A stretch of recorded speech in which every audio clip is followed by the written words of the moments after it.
महामहिमामयी श्री जनाबाई जी का बहुत ही श्रद्धा से नाम भक्त मंडली में लिया जाता है। ये इनकी अवस्था 8 वर्ष की थी। ये अपने माता पिता के साथ पंढरपुर आई हुई थी। उसी 8 वर्ष की अवस्था में इन्होंने नामदेव जी महाराज के यहाँ सेवकाई स्वीकार कर ली। क्योंकि माता पिता बहुत ही गरीब घर के थे। पिता का शरीर पूरा हुआ, माता का शरीर पूरा हुआ कुछ ही दिनों में, तो इनके हृदय में एक बात आ गई, मेरा जीवन प्रभु के लिए है, तो कैसे मैं प्रभु को समर्पित हूं। तो अपने जीवन को प्रभु में समर्पित करने के लिए वहीं पंढरपुर में श्री नामदेव जी महाराज के घर में सेवकाई स्वीकार कर ली। भक्त की सेवकाई से प्रभु कितने प्रसन्न होते हैं। हमारे हृदय में यदि भक्तों के प्रति श्रद्धा हो जाए तो भगवत प्राप्ति कितनी सरल है, इस प्रसंग से देखिए। श्री जनाबाई जी प्रायः संत सभा में नामदेव जी की दासी के रूप में प्रसिद्ध हुई है। ये जनाबाई जी को महाराष्ट्र में बहुत आदर से नाम लिया जाता है और इनके बहुत महिमामय पद भी हैं। और ऐसी इनकी नाम में प्रीति हुई नामदेव जी के प्रभाव से कि बड़े बड़े सिद्ध संत जन इनका स्मरण करते थे। कबीर दास जी जैसे सिद्ध संत जनाबाई जी के चरणों में प्रणाम करते थे। ये नामदेव जी के संग की महिमा का प्रभाव। उनका जन्म गोदावरी तट पर गंगा खेड़ नामक एक ग्राम में हुआ था। इनके पिता का नाम दमा और माता का नाम करुंड था।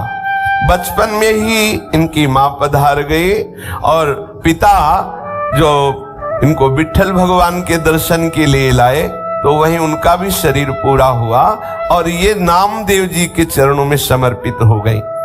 इनके हृदय में एक बात आई कि प्रभु की प्राप्ति का उपाय एक ही है, कोई भक्त प्रसन्न हो जाए, कोई भक्त मुझे अपना के दे। और भगवान इस बात की बाट जो होते रहते हैं, जब तक कोई भक्त प्रभु के अनुराग में जो डूबा हुआ है वो अपना नहीं कहता, तब तक प्रभु हृदय से नहीं लगाते। जनाबाई जी के हृदय में भगवत प्रेरणा से बात आ गई थी कि कोई भक्त हम पर कृपा कर दे तो हमें भगवान का साक्षात्कार हो जाए। इसलिए उन्होंने सेवकाई स्वीकार कर ली नामदेव जी के यहाँ, और अन्य आश्रय कोई रह नहीं गया था। नामदेव जी निरंतर भजन परायण, निरंतर नाम में डूबे रहते थे। नामदेव जी जैसे महात्मा की सेवकाई मिल जाए, ये तो प्रभु की सेवकाई से भी बढ़कर के है। अब जनाबाई जी के हृदय में एक ही बात थी कि मैं नामदेव जी को प्रसन्न कर लूं। नामदेव जी के पूरे परिवार के कपड़े धोना, पूरे परिवार के लिए आटा पीसना, पूरे परिवार के लिए भोग तैयार करना, पूरे परिवार के लिए हर समय अपने प्राणों को समर्पित किए हुए तन्मयता पूर्वक सेवा करना। बर्तन मांज रही हैं, कपड़ा धो के ला रही हैं, झाड़ू पोछा कर रही हैं। आप सोचो, पूरे परिवार की स्वयं सेवा करती। उनकी सेवा में एक बड़ा आनंद प्रकट होने लगा। वो इस भाव से कि नामदेव जी की जिस दिन कृपा दृष्टि हो गई उस दिन मुझे भगवत साक्षात्कार हो जाएगा। अब नामदेव जी की सेवा प्रभाव से निरंतर नाम चलने लगा। भजन न हो संग बिनु। देखो, संग हुआ, अब चेष्टा नहीं करनी पड़ रही। जो नामदेव जी जप करते थे, वही जो कीर्तन करते थे, वही जनाबाई कीर्तन करने लगी, नाम स्मरण करने लगी। नाम स्मरण करते करते कभी जैसे पोछा लगा रही, एकदम हाथ रुक गए, अश्रु चलने लगा, प्रभु के लिए विकलता प्रकट होने लगी, भाव दशाएं उनकी आने लगी। श्री जनाबाई जी के हृदय में विट्ठल भगवान के प्रति प्रबल आसक्ति होने लगी। जब कभी सेवा से अवसर मिलता, मंदिर में जाती, ठाकुर जी को देखती ही रहती, और देखते देखते एकदम विकलता होती तो रोने लगती, एकदम आनंद बढ़ता तो नाचने लगती। ऐसी दशा जनाबाई जी की श्री नामदेव जी की सेवा से होने लगी। जनाबाई जी जब झाड़ू देती, बर्तन मांजती, कपड़े धोती, जल भरती, चक्की पीसती, ये सभी कार्य करते हुए सावधानी ये रखती कि सेवा में त्रुटि न हो और नाम विस्मरण न हो। ऐसे जनाबाई श्री नामदेव जी की सेवा में मगन रहने लगी। एक क्षण के लिए भी भगवत विस्मृति नहीं और सेवा में पूरी सावधानी की, कहीं सेवा में त्रुटि न हो जाए, कहीं हमारी जो अंदर की वृत्ति है वो इस तरह न डूब जाए कि सेवा छूट जाए। क्योंकि सेवा भक्त की प्रसन्नता के लिए, और भक्त की प्रसन्नता से हमारे विट्ठल भगवान रीझ जाएंगे, ये हृदय में धारणा। और भगवान नाम का ऐसा प्रभाव हुआ कि अब उनके आंसू नहीं रुकते। सोहनी लगा रहे, अश्रु प्रवाह हो रहा, बर्तन मांज रहे, अश्रु प्रवाह हो रहा। देखो कैसी कृपा हुई भक्त संग की, जिसकी बड़े बड़े साधु जन, उपासक जन आकांक्षा करते, वो जनाबाई को प्राप्त हो रहा है। वो कभी रोते रोते सेवा करते करते एकदम व्याकुल हो जाती, हा विट्ठल, हा विट्ठल, हा पांडुरंगा, ऐसे पुकार पड़ती। प्रभु के लिए प्रत्येक चेष्टा करने वाले के हृदय में विकलता आ ही जाती है। जहां थोड़ी चेष्टाएं प्रभु के लिए है और थोड़ी चेष्टाएं स्वसुख वांछा की है, उपासक है, लेकिन ये व्याकुलता नहीं आएगी। जैसे प्रश्न होता है कि हम प्रभु के लिए कब व्याकुल होंगे, तो पकड़ो ये बात, जो भी आप सेवा, चेष्टा, व्यापार, नौकरी, व्यवहार जो भी करते हैं वो प्रभु की प्रसन्नता के लिए सांगोपांग करें। और सावधानी ये रहे कि अंदर से भगवत स्मृति का तार ना टूटने पावे। फिर आप देखना सेवा करते करते व्याकुलता आने लगेगी, आप विकल होकर बीच में एकदम पुकार उठेंगे, हा प्रभु कब मिलोगे। ये व्याकुलता तभी आती है। अपने लोगों को क्या है, थोड़ी देर तो भजन साधन करते हैं, इसके बाद स्वसुख वांछा की चेष्टा करते हैं। आप देख लेना, अपने सुख की, शरीर सुख की, इंद्रिय सुख की चेष्टाएं जो करते, वही व्याकुलता नहीं होने देती। अब एकादशी के दिन नामदेव जी के यहाँ रात्रि में भक्त मंडली एकत्रित होती और कीर्तन करती। कोई मृदंग बजा रहा है, कोई करताल बजा रहा है, कोई नृत्य करते हुए नाम कीर्तन कर रहा है, कोई प्रभु की आनंदमयी लीलाओं का गायन कर रहा है, तो कोई एकांत में बैठा हुआ उन लीलाओं को सुनकर, उन कीर्तन को सुनकर, भक्तों की भावदशा को देखकर अश्रु प्रवाह कर रहा है। पूरी रात्रि, एकादशी की रात्रि में नामदेव जी के यहाँ ऐसा कीर्तन होता। और जनाबाई सब सेवा करके एकांत कोने में खड़ी रहती। नामदेव जी और बड़े बड़े भक्तों की भाव दशाएं देखती तो उसके हृदय में और विकलता बढ़ती। संकीर्तन के आनंद सागर में वो पूरी रात डूबी रहती। उसको ये पता ही नहीं चल पाता कि कितने कम समय में रात्रि व्यतीत हो गई। जैसे कल्पों की लीला सखियों को एक क्षण के समान लगती है। प्रिया प्रीतम के एक एक लीला में कल्प कल्प विहार करते और सखियों को लगता है तो अभी अभी इसी क्षण लीला प्रारंभ हुई। ऐसे प्रिया प्रीतम को भी लगता है, कल्पों शैया में विलास कर रहे हैं, उनको लगता है अभी तो हम मिले ही नहीं। ऐसा ये महाप्रेम का स्वरूप है। श्री जनाबाई को पूरी रात्रि कीर्तन और गुणानुवाद सुनने पर ऐसा आनंद आता, लगता कि रात्रि तो बहुत कम समय की हुई, एक क्षण में व्यतीत हो गई। उषा काल होते ही, प्रातः काल होते ही सब भक्त मंडली अपनी दिनचर्या को जाती और ये बावरी हुई भगवत प्रेम की मादकता में ठाकुर जी के प्रसन्नता के लिए श्री नामदेव जी की सेवा में मगन रहने लगती। अब इनको आज लगा कि अरे आज तो सूर्यदेव उदय हो गए, सब भक्तजन चले गए और मुझे तो होश ही नहीं रहा, ये तो बहुत बड़ी त्रुटि हो गई। एक दिन एकादशी में ऐसी आनंद वृत्ति में रात्रि में डूबी कि सब भक्त कीर्तन करके चले गए और ये डूबी ही रही। देखा सूर्य चढ़ गए हैं, प्रकाश हो गया है। अब चेतना जगी तो इनको लगा कि जो हमारी नामदेव जी के प्रति सेवा वृत्ति थी, ये तो बहुत हमारे अंदर त्रुटि हो गई। कैसे पूर्ण सेवा हो पाएगी? सबके लिए आटा पीसना है, सबके लिए सब व्यवस्थाएं अकेले करती। और देखो उसमें ये नहीं कि मुझे करना पड़ता है, ऐसा नहीं, उत्साहित होकर प्रसन्न मुद्रा में करती। आंख खुली, देखा तो बहुत देर हो गई, कैसे नामदेव जी की पूरी हम सेवा कर पाएंगी। जल्दी जल्दी से घबरा कर सोचा कि सबसे पहला काम करते हैं कि हम वस्त्र जो सबके स्नान किए हुए हैं पहले उनको धो के फैला देती। जल्दी से वस्त्र लिए और वस्त्र लेकर के धोने के लिए वो भागी। फिर एकदम दिमाग में आया कि अभी तो बहुत से पात्र पड़े हैं, उनको मार्जन करना है और पानी भी भर के रखना है, पर चलती है पहले वस्त्र धो के आती है। जो ही चंद्रभागा नदी के पास पहुंची वस्त्र लेकर के, तो अब कई चिंताएं एक साथ। अभी तो पात्र मार्जन करने हैं, सुंदर जल भर के रखना है ठाकुर जी की सेवा के लिए। आज तो बहुत विलंब हो गया, अब आज कैसे हम सब सेवा कर पाएंगे, इतना मन में सोच रही थी कि इतने में देखा कि एक वृद्धा मैया आई और कहा कि जनाबाई तू चिंता क्यों कर रही है, सुन तू और जाके कार्य कर, मैं यहाँ तेरे कपड़े जो ये सब नामदेव जी के परिवार के वस्त्र है ना, ये मैं धो देती हूँ। उन्होंने कहा नहीं नहीं आप क्यों करेंगे, आपका शरीर। बोले नहीं, सच्ची सफाई धुलाई तो हम करना जानती, पूरा जीवन हो गया, पूरा जीवन हो गया। जिसके वस्त्र को हम धुलते दोबारा वो मलिन नहीं होते हैं। और देखो तुम तो अभी नई अवस्था तुम्हारी हो, मेरा जीवन हो गया ये धुलते हुए। सच्ची धुलाई का कार्य हम जानते हैं। समझ नहीं पाई जनाबाई। जनाबाई ने कहा मेरे स्वामी की सेवा में आज बड़ी गड़बड़ी हो गई, क्योंकि मैं ऐसी भूल में पड़ गई कि सेवा छूट गई। भूल का तात्पर्य इतना आनंद में डूब गई। बुढ़िया ने प्रेम से कहा तू चिंता मत कर, देखना तू वैसे कपड़े साफ नहीं कर सकती जैसे मैं करूंगी।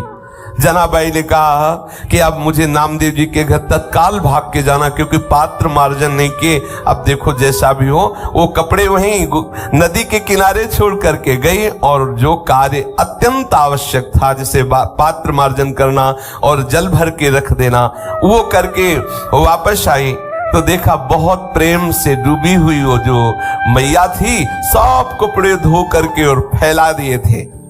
और कहा कि देखो तू चिंता मत कर, आनंद पूर्वक सेवा कर। बहुत बहुत आनंद का ये विषय है जो तेरे अंदर ये चिंता चलती रहती है भक्त को सुख पहुंचाने की। तो उन्होंने देखा कि सारे के सारे कपड़े एकदम स्वच्छ। जनाबाई ने हाथ जोड़ करके कहा कि आप जैसी उदार तो मुझे जीवन में देखने को नहीं मिली। हमारा तुम्हारा कोई परिचय नहीं, कोई स्वार्थ भावना नहीं, और आप इतने ढेर सारे सब कपड़े धो दिए। तो आप तो हमें लगता है ईश्वर स्वरूप ही है, प्रभु स्वरूप ही है, और हमें तो ऐसा लगता है कि हमारे विट्ठल ने कृपा करके तुम्हें भेजा है। पर इतना नहीं समझ पाए कि विट्ठल ही इस रूप में आए हैं। मैं आपका बहुत आभार मानती हूँ। तो मैया ने कहा आभार की कौन सी बात है, मैं तो तुम्हारी ही हूँ। मैं अपनों से आभार थोड़ी प्रकट करती, मैं तो आपकी ही हूँ, आप ऐसी चिंता क्यों करती है। ऐसा करके मुस्कुराते हुए वो वृद्धा माई वहां से चली और कहा कभी भी आवश्यकता हो तो मेरी याद कर लेना, आप जे भी याद करोगी मैं उपस्थित हो जाऊंगी तुम्हारी सेवा के लिए। जनाबाई जी भाव में डूब गई, क्योंकि उस वृद्धा की मुस्कुराहट ने इनके हृदय में आनंद का वर्धन किया। इनको थोड़ी देर के लिए अंतर्मुख में इतना डुबा दिया उस मुस्कुराहट ने, पूछो मत। फिर चेतना आई और सोचा कि मैंने तो पूछा नहीं कि तुम कहाँ रहती हो, तुम्हारा क्या नाम है। जब तुम कह रही हो कि कभी कार्य पड़े तो बुला लेना, तो तुम रहती कहाँ हो, तुम्हारा नाम क्या है। आसपास देखा तो वृद्धा दिखाई नहीं दी, थोड़ा दौड़ करके आसपास और देखा और नहीं दिखाई दी। अब तो हृदय में विकलता हुई कि शरीर कोई इतना यौवन का भी नहीं था कि वो हवा की तरह भाग जाए। वृद्ध थी, आखिरकार कहाँ चली गई और कौन हो सकती है। जनाबाई वो सब कपड़े लेकर के घर पहुंची और हृदय बड़ा व्याकुल था कि आखिरकार वो वृद्धा थी कौन और कैसा जादू कर गई वो अपनी मुस्कुराहट से वृद्धा की मेरा चित्त बार बार उसी का चिंतन कर रहा है। जनाबाई गदगद कंठ से नामदेव जी के समीप गई और पूरी घटना सुनाई कि आज ऐसा ऐसा हुआ। नामदेव जी ने तत्काल जनाबाई जी से कहा रे और कोई नहीं था, वो तो विट्ठल थे, कोई दूसरा नहीं था, वो तो विट्ठल थे, ये तो विट्ठल थे, तेरे को बड़भाग्नि बनाने के लिए आए। लेकिन अरे इतना विट्ठल प्यार करते हैं तेरे से कि सब कपड़े धो दिए। उनको भी संकोच हुआ कि कपड़े तो हमारे ही सब थे। देखो आराध्य देव ने अपने सेवक के कपड़े प्रक्षालन किए। कैसी भक्ति का महामहिमा में स्वरूप है। श्री नामदेव जी ने कहा जनाबाई तेरे तो अहोभाग्य, कैसी तेरे ऊपर ठाकुर की अनुग्रह वृष्टि हुई, तू समझ नहीं पाई। अब तो जनाबाई के हृदय में और प्रणय कोप बढ़ गया अच्छा आए भी तो ऐसे छलिया रूपरेख और ऐसे अपने पास भी आते, पक्का समझ लेना वो किसी न किसी रूप से अपने अनुरागी जनों से मिलते हैं। अपने लोगों को एक ही दृष्टि रखनी चाहिए कि कहीं ये प्रभु इस रूप में तो नहीं आ गए। हर समय सावधान रहना। हमारे सदगुरुदेव भगवान कहते हैं कि प्रभु के शरणागत जन जो हैं, जो प्रभु में अपना संपूर्ण समर्पण किए हैं, प्रभु रोज उनसे मिलते हैं। लेकिन जिस दिन आपके हृदय में व्याकुलता आ जाएगी उसी दिन आपको परिचय मिलेगा कि वो आपसे रोज मिलते हैं। तो हृदय में बैठाना चाहिए, प्रभु मुझसे रोज मिलते हैं और किसी न किसी रूप में मिलते हैं, पर हम बहिर्मुख है ना, इसलिए हम पहचान नहीं पाते। अब जनाबाई रोने लगी कि हाय है, इतने छलिया हो कि आप आए भी और हमें परिचय भी नहीं मिल पाया, और दूसरी बात मेरे लिए आपने कष्ट सहा, मेरे लिए इतने ढेर सारे कपड़े धोए। अब तो और हृदय में प्रेम की विकलता बढ़ने लगी। प्रभु सदैव अपने भक्त के पीछे पीछे डोलते हैं। जो परम स्वतंत्र ईश्वर है उनको भी अगर कोई बांध सका, उनको परतंत्र कर सका, तो ये भक्त जन है। अहम भक्त पराधीनो। अब तो प्रेम पीड़ा में विकल होकर के जनाबाई सेवा करने लगी। स्वयं मूर्तिमान होकर के प्रभु जनाबाई जी के साथ चक्की पीसते आकर के। एक बार नहीं, बहुत सेवाएं। जनाबाई जी प्रेम में मगन होकर सोहनी लगा रही हैं, कूड़ा का ढेर लगाया, और जब कूड़ा भरने के लिए आई तो देखा टोकरी में लिए हुए प्रभु कूड़ा भर रहे। अब बुढ़िया के रूप में नहीं आते, अब साक्षात विट्ठल के रूप में आते। अगर जनाबाई नामदेव जी के यहाँ उनको सुख पहुंचाने के लिए, उनको भोग बनाने के लिए आटा पीस रही चक्की में, तो चक्की में आटा पीसते हुए कभी कभी वो पद गाते हुए भाव में डूब जाती, तो चक्की रुक जाती, तो ठाकुर जी बैठ के चक्की पीसते।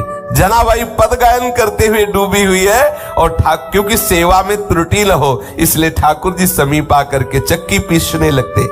जनाबाई का अभंग सुनते रहते और जनाबाई जी प्रेम में मगन होती। सी जनाबाई जी घर में सोहनी लगा रही तो कचरा उठाते साक्षात विट्ठल भगवान।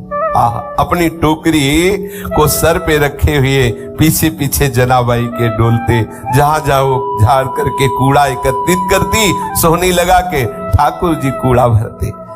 कैसी भक्ति की अद्भुत महिमा! भक्त की भक्ति से कैसे प्रभु अधीन हो जाते हैं। आहा! और बार बार विट्ठल जी यही कहते जनाबाई जी से कि मैं तुम्हारा ऋणी हूं। जनी मेहड़े बिठो बाला, काय उतराई हो तुला। मैं कैसे तुमसे उऋण हो सकता हूं जनाबाई, तुम मेरे भक्त नामदेव जी की सेवा करती हो, मैं तुम्हारा ऋणी हूं। मैं तुम्हारा ये ऋण कैसे चुकाऊं, ये मुझे बता दो।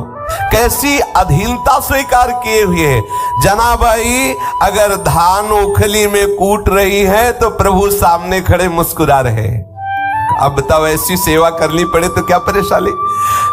धान कूट रहे, सामने विट्ठल खड़े मुस्कुरा रहे। चक्की पीस रहे, भाव में डूब रहे, ठाकुर जी चक्की पीस रहे। वो सोहनी लगा रही तो ठाकुर जी कूड़ा भर करके टोकरी अपने माथे पे रखे। जानती हो ये कैसे हुआ? ये हुआ भक्त की आराधना से, नामदेव जी की कृपा से।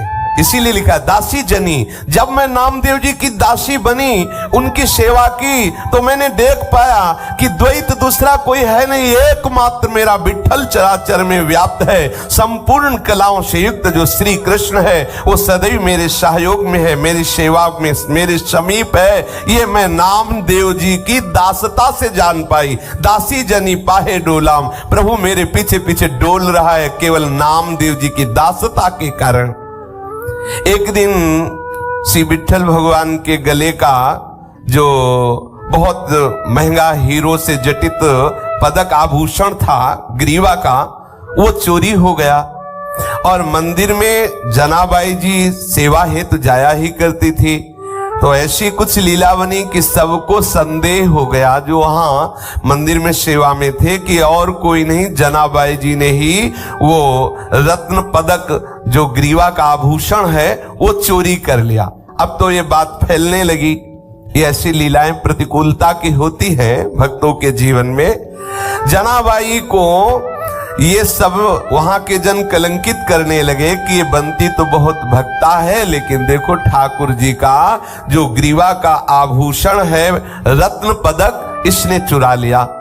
जनाबाई जी को जब सभा में बुलाया गया और कहा कि तुमने वो चुराया है क्या, तो जनाबाई ने कहा कि मेरे प्राणधन श्री विठ्ठल भगवान हैं, मैं उनको सुख पहुंचाने के लिए मैं उनका ये हार क्यों चुराऊं, वही मेरे हैं, तो हार चुराने की जरूरत क्या है। लेकिन भक्ति की भावना को तो कोई भक्त ही समझ सकता है।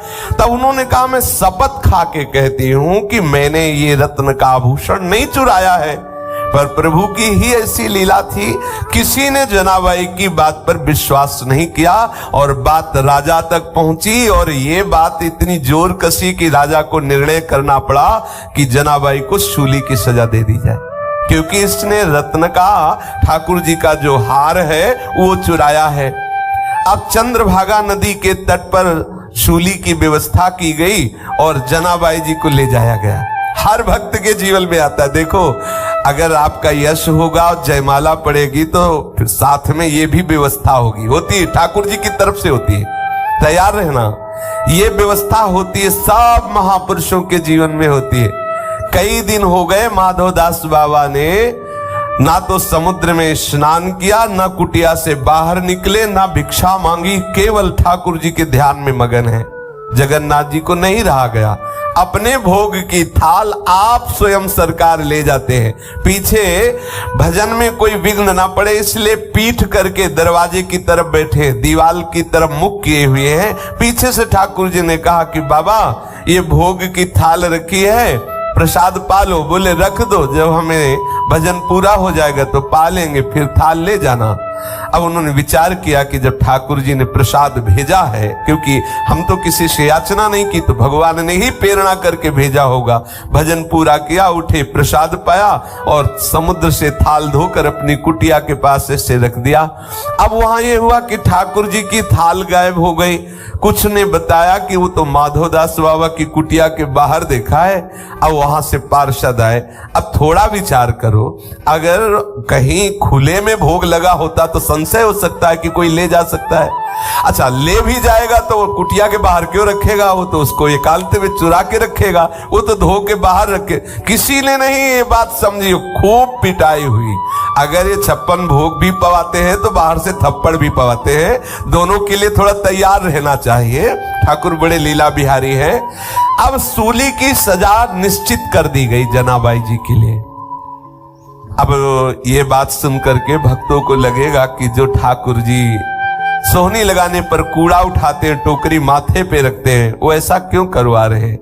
कि वो दिखाते हैं कि मेरे भक्त की ऐसी स्थिति होती है कि जिस माथे पे चंदन चढ़े, फूल माला चढ़े तो उनको कोई सुख नहीं, और गड़ासा चले तो कोई दुख नहीं। दिखा दिया महापुरुषों, यही पूज्यपाद सिवड़िया बाबा जी को दिखा दिया, यही वृंदावन में ही, कि मनो फूल और चंदन के मस्तक पर भगवान की तरह उनका अभिषेक होता और उसी मस्तक पर क्रूर कर्मी ने प्रहार किया, कई कई इंच तक गड़ास। ये महापुरुषों ने दिखा दिया, करके दिखा दिया। अब सूली पर चढ़ाने के लिए उनको बांध करके जनाबाई के हाथ ले जाया गया चंद्रभागा नदी के तट पर। जब जनाबाई ने देखा बस सूली पे चढ़ाया ही जा रहा है तो बस हृदय से की बहुत बढ़िया, जैसे विठ्ठल आपकी इच्छा, और बस विठ्ठल विठ्ठल विठ्ठल विठ्ठल विठ्ठल। जैसे जैसे वो बोलती विठ्ठल विठ्ठल वैसे सूली पिघलती जाती, जैसे मोम को आंच लगा दे तो पिघलती चली जाए, ऐसे वो आंख मूंदे। वो ये नहीं चाह रही थी कि सूली पिघले, वो तो इसलिए विठ्ठल विठ्ठल पुकार रही थी कि अब शरीर का अंत है और मैं विठ्ठल की दिव्य सेवा में जा रही हूं, इसलिए विठ्ठल विठ्ठल। जैसे ही बोलती विठ्ठल विठ्ठल विठ्ठल, वो सूली गलती चली जाती और पानी की तरह पिघल गई। सूली नाम की वहां कोई चीज नजर नहीं आई। सब आश्चर्यचकित हो गए जो राज दरबार के सैनिक थे। जनाबाई को सबने प्रणाम किया, सबने क्षमा मांगी कि गलती हो गई, ये प्रभाव दिखाने के लिए। इसमें दो बातें आई, जनाबाई जी को किंचन मात्र भय नहीं, क्योंकि सूली की सजा क्या मेरे प्रीतम का विधान है और मेरे प्रीतम के मिलन के लिए अब ये शरीर छूटने वाला, तो कोई भय नहीं। और दूसरी बात ये कि मेरा भक्त कितनी महिमा से युक्त होता है। यह है भगवत चरणारविंद के समर्पित हृदय की शक्ति, सामर्थ्य। इसीलिए प्रभु दिखाते हैं कि मेरे भक्त पर प्रकृति का कोई भी प्रहार विचलित नहीं कर सकता, नष्ट नहीं कर सकता। हाँ, ऐसी लीलाएं हुई है, प्रभु का बुलावा है। अब वो अंतिम लीला जो भी होनी हो करके वो दिव्य स्वरूप से प्रभु की सेवा में पहुंच गए। जनाबाई के चरणों में सबने प्रणाम किया। जनाबाई ऐसे भाव से मगन रहती अब तो कि बिल्कुल शरीर की शुद्धि न रहती, और उस स्थिति में सेवा के लिए जैसे कंडे थापती ना, तो कंडे से निकलता विठल विठल। ये आश्चर्य की बात है, किसी चैतन्य शरीर को छू दे और फिर वो बोले कृष्ण हरि राधा, तो अच्छा है, बढ़िया, कितना बढ़िया प्रभाव। लेकिन जड़ कंडा, उसमें कोई वाणी तो है नहीं, लेकिन कंडे से विठल विठल निकलता। एक बार कबीरदास जी महाराज श्री नामदेव जी के दर्शन करने जा रहे थे, तो उन्होंने समीप में देखा कि कुछ शोरगुल हो रहा है। तो ऐसे कौतुकवश पूछा, यहाँ क्या हो रहा है? बोले जनाबाई से कोई स्त्री लड़ रही है। क्यों लड़ रही? अच्छा, जनाबाई कौन? बोले वो नामदेव जी की सेवा में रहती है वो बाई जी। तो और नजदीक गए तो क्या इस लड़ाई क्या हो रही? बोले कंडे पर। तो उनको विचार आया कि कंडे पर लड़ाई, भक्त के द्वारा कंडे पर लड़ाई। तो ऐसी आनंद मगन होकर के सुन रहे थे। वो कह रही थी कंडा मेरे। जनाबाई ने कहा नहीं मेरे कंडा है। तो बोले तेरे कंडा की पहचान क्या है? बोले कान में लगा के देखो कंडा बोल रहा है विठल विठल विठल। ये आश्चर्य की बात, ये आश्चर्य की बात। नाम जड़ वस्तु से गूंजने लगा। कैसी स्थिति भक्त सेवा के प्रभाव से आई। कबीरदास जी ने भी कान में कंडा लगाया कि आखिरकार ये सामने वाली स्त्री जो कह रही है कि हाँ हाँ इनके कंडे से तो विठल विठल ने, कबीरदास जी ने भी लगा के देखा विठल विठल विठल। जनाबाई जी के चरणों में प्रणाम किया कि जिस महान भागवत की सेवा में रहने वाली दासी के ऐसे महामहिमा में परमाणु है, छू लिया जड़ वस्तु को तो वो विठल विठल बोल रही है। श्री जनाबाई जी श्री कबीरदास जी को देख करके बहुत आनंदित हुए। कबीरदास जी आश्चर्यचकित हुए कि क्या ऐसी भी भक्ति होती है कि जड़ वस्तु को छू ले तो भगवान नाम स्फुरित हो जाए। नामदेव जी के साथ जनाबाई जी की ऐसी तन्मयता हो गई कि संवत 14 से 7 में नामदेव जी ने समाधि ली, तो ठीक उसी दिन कीर्तन करते हुए जनाबाई विठल भगवान में विलीन हो गई, कीर्तन करते हुए। तो जो भक्त जन है वो तीर्थी कुर्वन्ति तीर्थानी, जो उनके चरणों का आश्रय ले ले तो संपूर्ण हृदय के विकार नष्ट करके भगवत अनुराग में रंग देते हैं।